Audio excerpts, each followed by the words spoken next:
સાક્ષાત ભગવાન મળ્યા છે. હવે તેમને ભૂલીને બીજું કાંઈ કરવું નથી, કાંઈ જોવું નથી, કાંઈ ભજવું નથી. તેમને ભૂલીને કંઈ કરવા જેવું પણ નથી.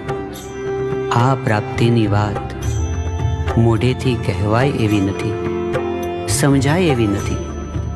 બસ અમે તો એટલું જ જાણીએ છીએ કે આ ભગવાન અમારા છે અને અમે ભગવાનના છીએ.